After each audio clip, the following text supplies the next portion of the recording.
በስመ አብ ወወልድ ወመንፈስ ቅዱስ አሃዱ አምላክ አሜን። ይካ ይበልካህን ለእሉኒ ትካህን ዝዘከሮም ወለኩሎም ዘይዘከሮም አንድም ለእሉኒ ምስኡ ዘለው ልኡኻን ወለኩሎም ኣብ ቅድስትን ኣብ ቅኔ ማህሌትን ዘለው አንድም ለእሉኒ ኣብ አጸደ ቤተ ክርስቲያን ዘለው ወለኩሎም ኣብ መላእ ሃገር ዘለው አንድም ለእሉኒ ዕጣን ዝዓረገሎም መስዋዕቲ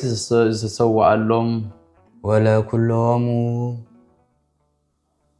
እዚ ኩሉ ዘይተገበረሎም ኦ መስተምርት አስተምሪ ለነ ሀበ ወልድኪ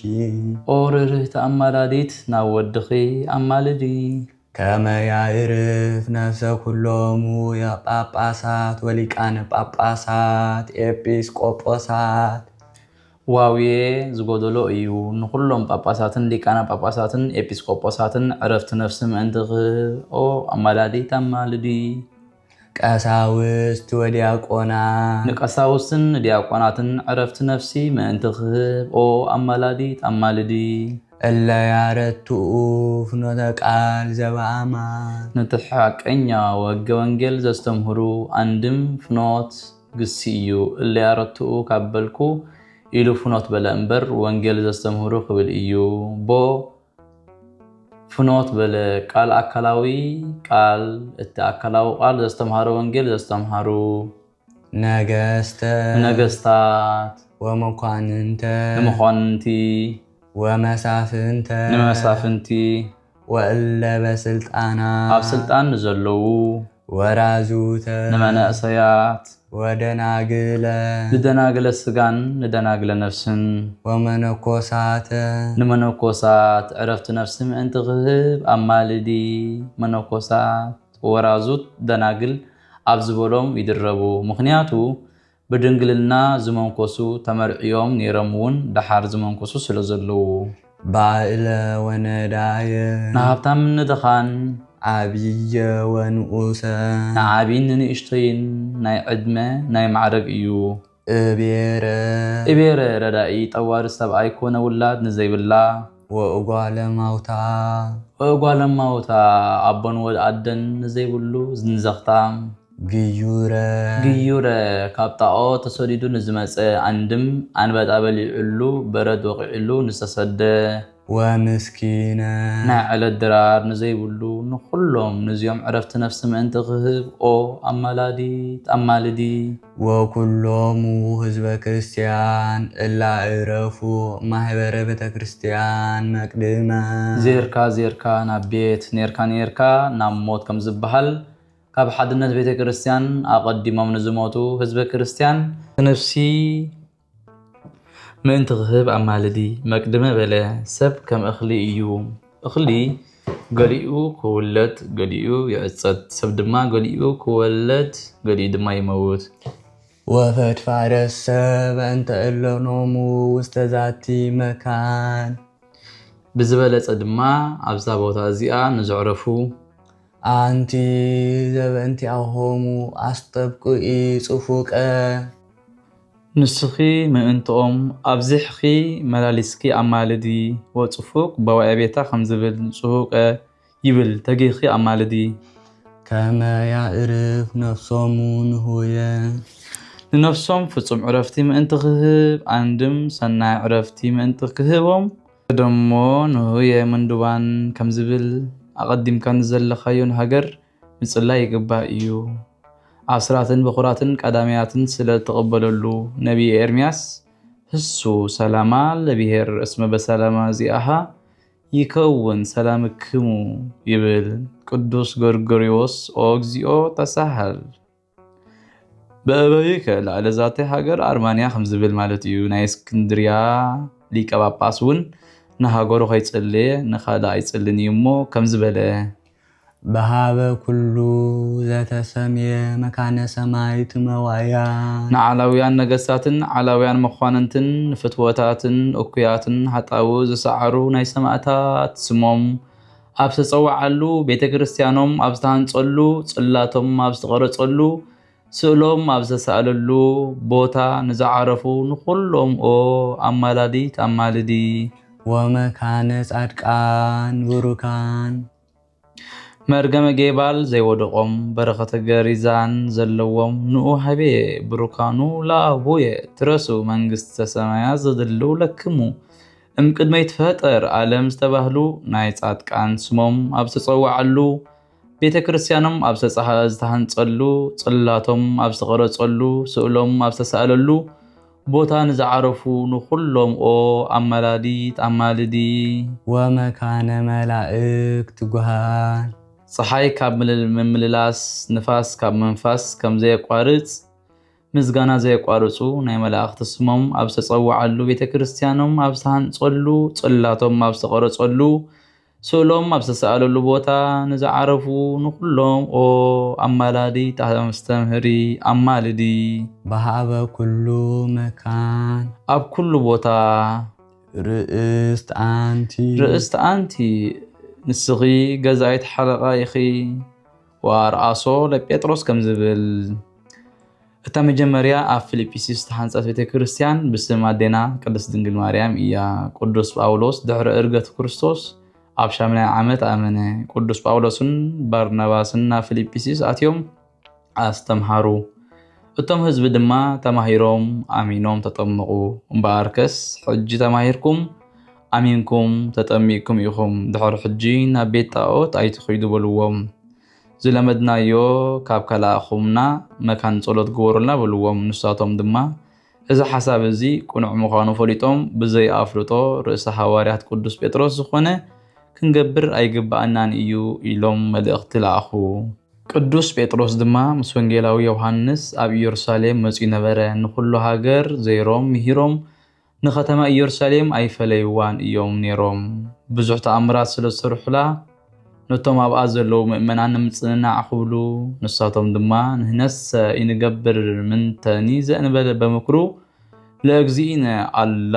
ኣዝዝዎሙ ለኣሕዛብ ከመይ ይጹሙ ኣሃደ ሱባኤ እንዘይጸልዩ ወያስተበቅዑ ሃበ እግዚአብሔር እስከይጠይቆሙ ዘትገብሩ ይብል ኢሎም ለኣኹሎም ሱባኤ ሓዙ። ሱባኤ ምስ ተፈጸመ ጎይታ ንኩሎም ሃዋርያት ንዝሞቱ ኣተንሲኡ ንዘለዉ ድማ ፀዊዑ ኣብ ፊልጵስዩስ ኣከቦም። ወንጌላዊ ዮሃንስ ንቅዱስ ጴጥሮስ ኣብ ዓለም ንስኻ ኢኻ እሞ ስለምንታይ ከም ዝኣከብካና ሓቲትካ ንገረና ብሎ። ቅዱስ ጴጥሮስ ድማ ቅድም በምሴተ ሐሙስ ዝሓተትካዮ ንስኻ ኢኻ እሞ ሓቲትካ ንገረና ብሎ። ወንጌላዊ ዮሃንስ ቅርብ ኢሉ ጎይታ ስለምንታይ ኣኪብካና ኢሉ ሓተቶ። ጎይታ ድማ ብስም ኣደይ ካብ ጽንፊ ክሳብ ጽንፊ ኣብያተ ክርስቲያናት ክህነፁ ፈቃደይ እዩ እሞ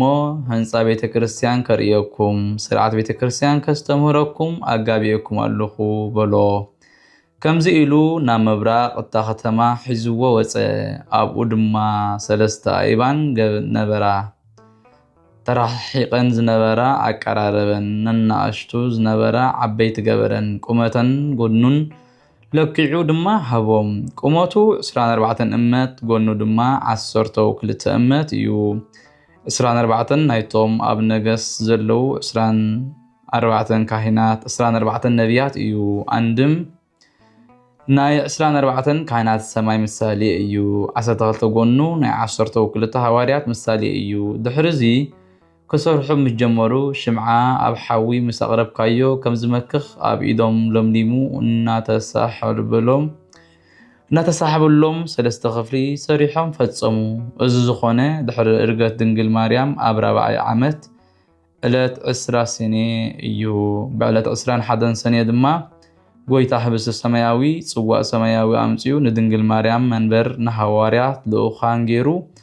ንሱ ሰራዒ ካህን ኮይኑ ቀዲሱ ኣቕርበሎም። ወእምይእዜሰ አንቱሙኒ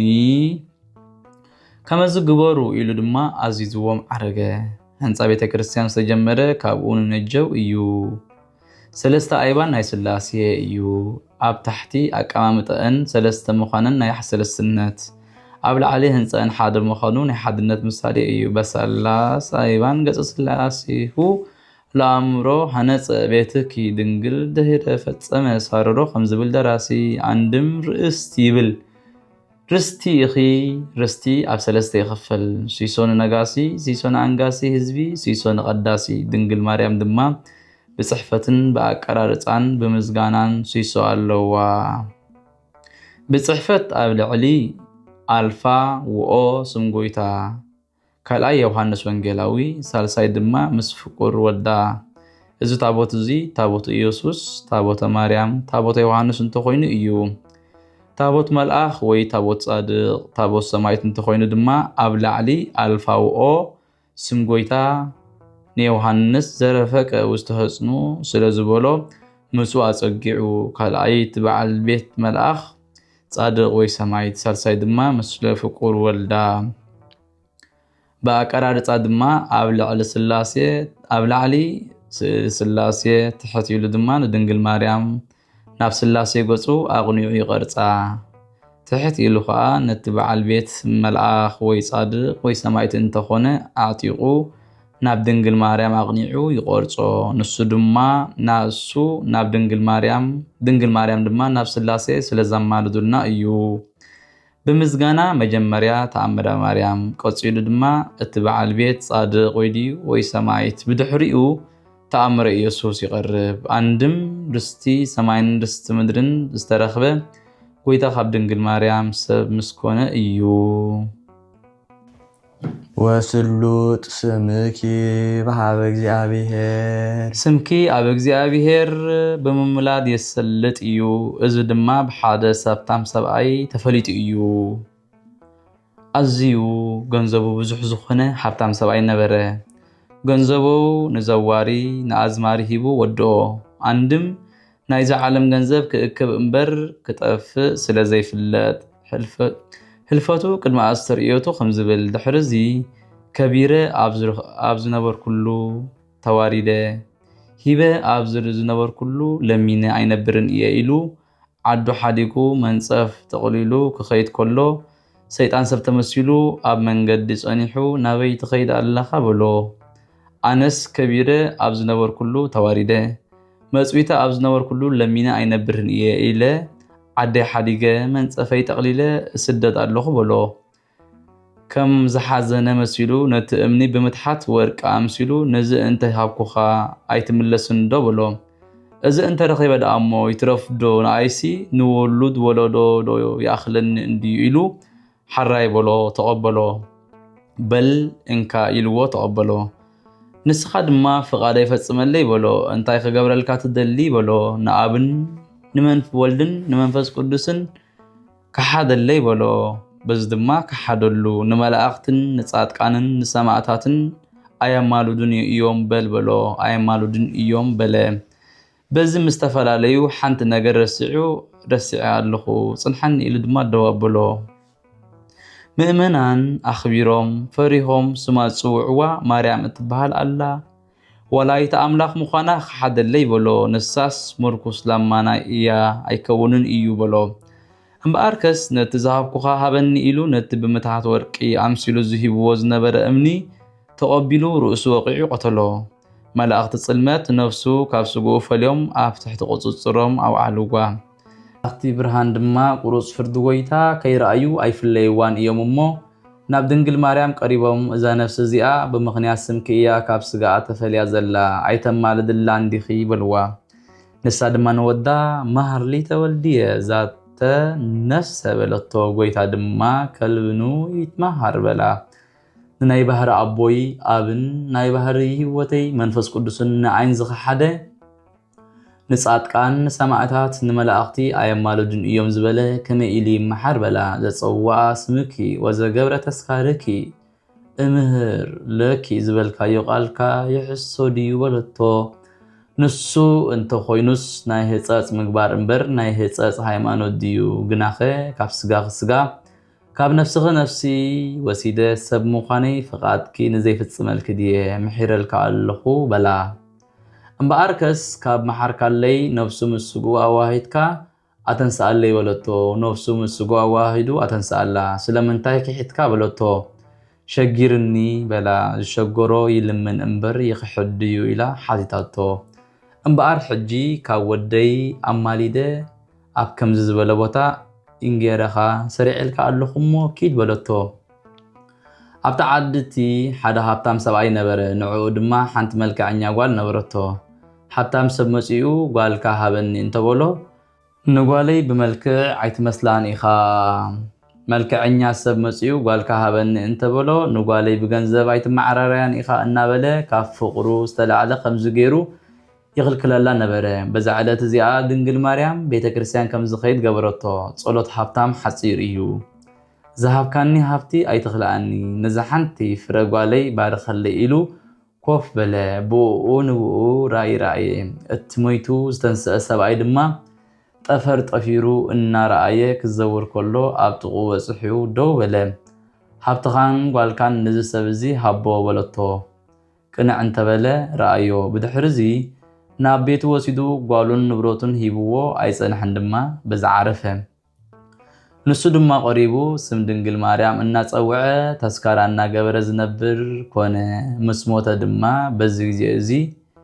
يحلف يو زي بحال منقصة سمايات أو رساتو ألا أمو وصلوت سمجي بحاب اكزيابير بلا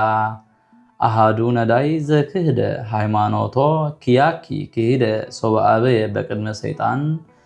زأسهاتو آمين زياتي دنقل عدهن نفسو بوكياتو انزي سيب تأمراتي ولا سقيتش مهراتو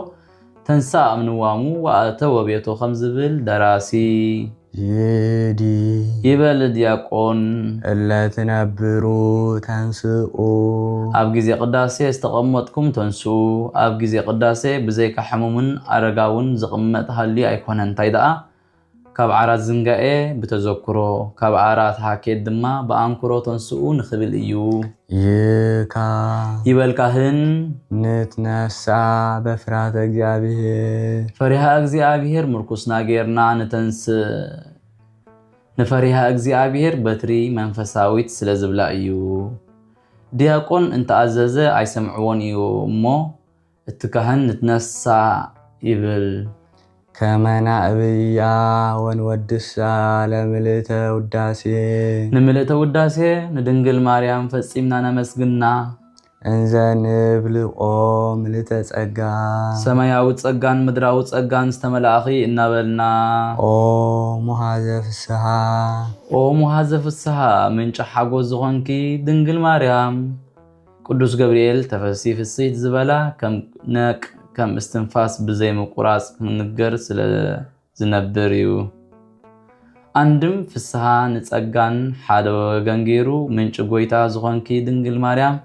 النابلنا فسيمنا كنخبران نتنس يبل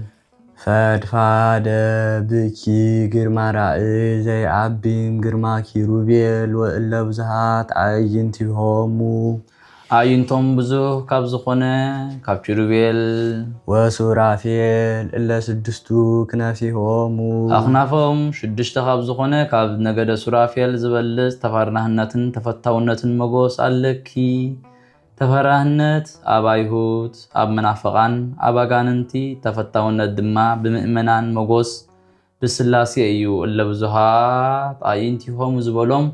إلا سدستو كنا فيهم أم زبولهم إلا سدستو كنا فيهم زبولهم إلا بزهات آينتي هم أب زبولهم يدربو كاب نقد شربيل قص ألاهمن قص بأسين كاب نقد سرافيل دما قص نسرن قص عنبسان أوصيو منبرو أشكمهم إلا بزهات آينتي هم بلا بقدميت كاب جنبارهم كساب صفر إجرام بدحر الدما كاب رؤسهم كساب كوراكوريهم ملو أنا عينت يوم أزس كمبرله كمبرجكونا قبلت لجأ نعيني أي سامعن إيو انتهيدا كم قربات نبري كم سفف معار حالفو إيو عندم العلاقصادهم ترى إيو أزون كم مستيات إن نصبارقه نعيني أي سامعن إيو انتهيدا أنتم كلتا إيو حلافياتن مساياتن سلز تغلصلهم ملوء فلطات سلز توهبهم إلا بزهات أنتيهم بلا إلا سدستو كنا فيهم بلا نبي أجزي أبيهر إساياس كم زرعيو تاريخ أوداس مريم نايز ألة السلوس زلو نملكت عندم قصهم مشفانهم أب سماي ملو إخا خبلو أقارهم مشفانهم دما أمدر ملو إخا خبلو كاب صنف خساب صنفي مزرقحهم بأربعة مأزن ملو إخا خبلو سبا داو مزرقحة تمرت مسكال كم زخون كم زخوينهم مرأيهم أب زمن بلوي إيو انتبدنا كم زخين كاتا سغيلكا نعالم كتدحني إخا خبلو أب زمن حديش إيو انتبدنا كم زخين كاتا سغيلكا نعالم أدحنكا خبلو يدي يبل دياقون وستتباه نصرو ناب مبراق قصكم تملكتو مبراق محضر እግዚአብሔር معراب دما محضر ديابلوس مخانون مزراب إيو بو مبراقاويت حق وانجل أمنو بو مبراقاويان سبع سجل بزا أمنو وقويتا أمنو بو نقر مسعاد قويتا زوكرو ووؤتا أمير يقوما أقريهو لأجزئنا واستدبر زيت انت منقلت صباحا لإيرساليم كم زبل عندم وستتباه نصرو ناب دنقل مريم تملكوتو مسراق وصوت سلزبلا عندم ناب بيت كريستيان تملكوتو ازون بخونتا ايكونن مستير زلو ايو قطر انت خوينو انقا قحو سجل كتما انت خوينو دما ناي عمقي ناي ورقي ناي برور يقبرولو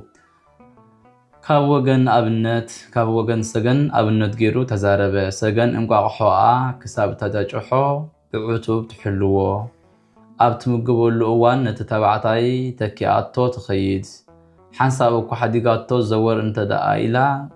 دريقو أي جاج حلان إيو 4 معالت مسقبرت دمسي تسمعهم نساتهم كا أويش تخوينهم دمسي يسمعوا أمو تجاجحهم مثالي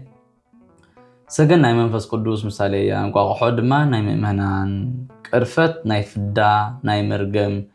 دحر 4 معالتي دمس مساسمعوا كم تجاجحهم نحنا دما أبونا إلنا متصوعنايو كاب قبر عالم يفلينا بو سجن ناي مؤمنان انقا قحو ناي تذكرت እግዚአብሔር سجن ناي انقا قحو كساب تجاجح بعتب كم تحلوه كم تنبر مؤمنان دما مدهاني يسوس كريستوس بداغماي مسعات كساب زمصوم مسقلو ان رأيو حمامون موتون نذكرو نعو طراي نحاسبو ينبرو قدم 4 معالتي انسحاسو كيغبرو ايتጫጭሖምን እያ ንሕና ድማ መንፈሳዊ አንሳሐስሆ ከይገበርና አይ ሓድረናን እዩ ስጋዊ አንሳሐስሆ ክንገብር ከለናውን አይፍለየናን እዩ ቅድመ ትጽነን ህሊናሁ ለብእሲ ሃብሄርት ወሃብ እኪት ይተሐድር ጸጋ መንፈስ ቅዱስ ላሌሁ ويترحق منه خم زبل قصرو دما 3 ወይ 5 ወይ 6 ወይ 7 يخون 3 ናይ 3ነት 5 ናይ 5 ኣይማደ ምስጢር እዩ አንድም ናይ 4 ቅንዋተ መስቀል 6 ናይ 6 ቃላተ ወንጌል 7 ናይ 7 መስላት ቤተክርስቲያን አንድም ናይ 7 ማዕረጋት ቤተክርስቲያን ምእመናንና ቤተክርስቲያን ካኣቱ ከለው እዚ እንታይ ኢሎም መስሓተቱ መምሃራን አቡነ ዘበሰማያት ኢልኩም ድምጽኹም አስምዑ ማለት እዩ ኢሎም ተርጊሞም ከረድእዎም ይግባእ ይበልካህን በአማን ነጸረ እግዚአብሔር አብ እምሰማይ ምስራቀ ወምዕራበ ሰሜን ወደቡበ እግዚአብሔር አብ ልዕሌና ኮይኑን 4 ማዕዝን በሐቅ ተመልከተ ووسط كل عصنا ننوسان معازن مالت نمس نعزيب نباهرن ليبا بحق تملكته استنفس وعصينا و دليه مرمره استنفس وعصينا وإلو بقس أدقي ورخا تزاربه أدقي ورخا بحريو تماين سمان إيو أبريخ بوتا ديبو مساج آنو نفاس معازا سعري معازا ما يامسيو يتنو منقد 3 منقد 4 معالتي قسقسو كيدو مايسوتيو سعرو منشيتو تمليسو أبوتو يركب بوتو أيقدفن إيو كم ودما آب لأسنو منفس قدوس لأنسوه والد بفولي أكالو لتوهدو أبدنقد مريم مسحادورو بوتو أيدو قدفون وإركب ذاك معكي ويركب زكماتشي كما خزبله بنصحنان بقدسنان استدالو اي رخبن سلا زي رخبه وسمر معازازي اكي معازا نصحناخن معازا قدسناخن فتوى سلاز فتوى وافكار سناكي صباقي حري عندم سغاخن توهادو مرصه وسنس سلايا ايقو زي بي ايتي سغا انت ناس عمدهن مريم كم زبل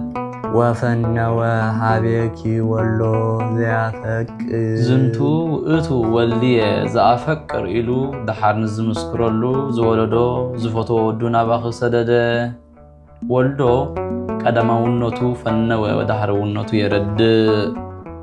يدي يبل دياقون دياقون نزي نستوعل يبل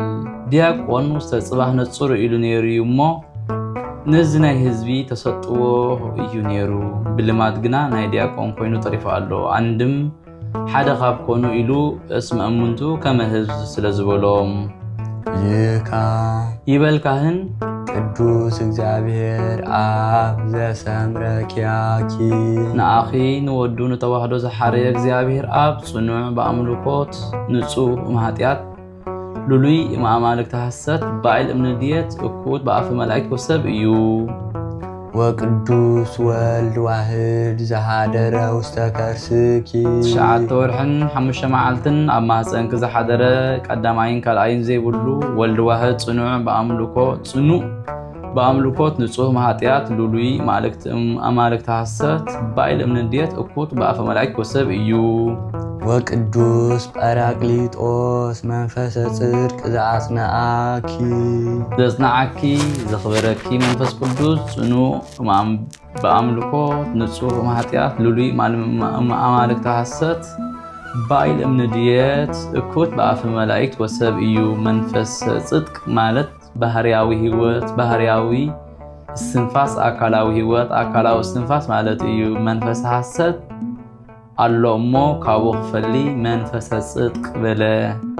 باراكليطوس مالت نزازي كساتي منصهي مسنئي مستسهي مالت ايو يدي يبل دياقون አውስኡ ዲያቆን ነትካህን ሰሚዑ ነቶም ህዝቢ ተሰጥዎ ተቀበሉ ይብል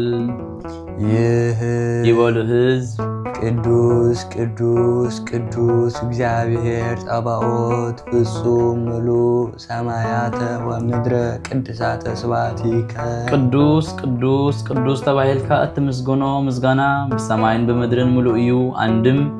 بلولانن بتوتانن بملاእክትን بدق አዳምን بستنغره بغبرን بخبري ፍጹም መዋኢ እግዚአ ኃያላት ዝኾንካ እግዚአብሔር ንጹህ ጽኑዕ ፍሉይ ክቡር ኢኻ ይብሉ ቅዱስ ቅዱስ ቅዱስ ዝበሎ ሰለስትነት ቅድሳተ ስብሐቲከ ዝበሎ ድማ ንሓድነት የመልክት አንድም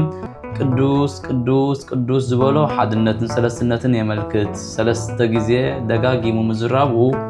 ናይ ሰለስትነት ቃሉ ዘይምልዋጡ ድማ ናይ ሓድነት ምሳሌ እዩ ንነፍስ ወከፎም ልቢ ቃል እስትንፋስ እንተ ዝነብሮም ቅዱሳን ምስተባሃሉ ነይሮም ስለዚ ወይበሉ ቅዱሳን ቅዱሳን ቅዱሳን አላ ይቤሉ ቅዱስ ቅዱስ ቅዱስ ከም ዝብል አላ ኢሉ ንዘጀምረና አጀምቢሩን ዝፈጸመና ልዑለ ባህሪ እግዚአብሔር አምላኽና ክብርን ምስጋናን አምልኾን ውዳሴን ንዕኡ ይኹን አሜን